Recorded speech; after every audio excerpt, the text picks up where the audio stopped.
Hi வணக்கம் நண்பர்களே.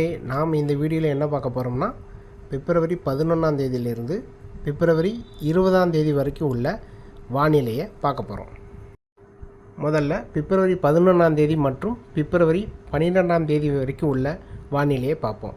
So இந்த 2 நாளில் நமக்கு பகல் நேரத்தில் அதிகமான வெப்பநிலையும் இரவு மற்றும் அதிகாலை நேரங்களில் பனிப்பொழிவும் காணப்படும்.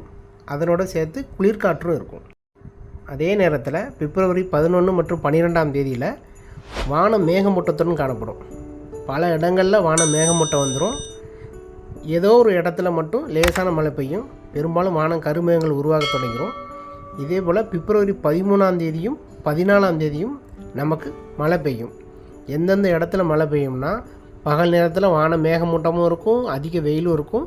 ஸோ ஆங்காங்கே உயரக்கூடிய வெப்பநிலையை பொறுத்து நம்ம மழையை எதிர்பார்க்கலாம்.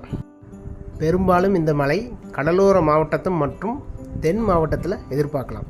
கடலோர மாவட்டங்கிறது சென்னை, காஞ்சிபுரம், செங்கல்பட்டு, பாண்டிச்சேரி, விழுப்புரம், கடலூர், மயிலாடுதுறை, தஞ்சாவூர், திருவாரூர், நாகப்பட்டினம், புதுக்கோட்டை இந்த மாவட்டங்கள்லாம் மட்டும் கடலோரத்தில் எதிர்பார்க்கலாம். உள் மாவட்டத்தில் ஒரு சில இடங்களில் எதிர்பார்க்கலாம்.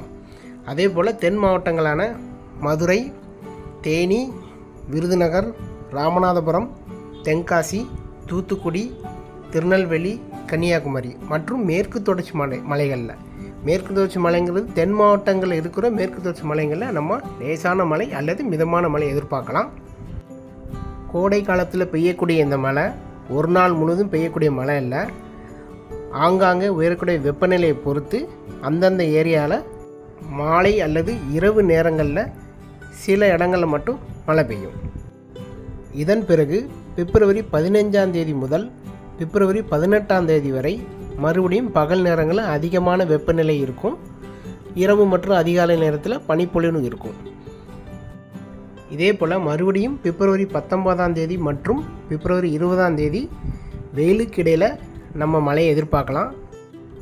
வானிலையை பொறுத்த வரைக்கும் ஒவ்வொரு நாளும் பல மாற்றங்கள் காணப்படும். ஸோ தொடர்ந்து இந்த சேனலை சப்ஸ்கிரைப் பண்ணி பெல் ஐக்கான் கிளிக் பண்ணி வச்சுக்கோங்க.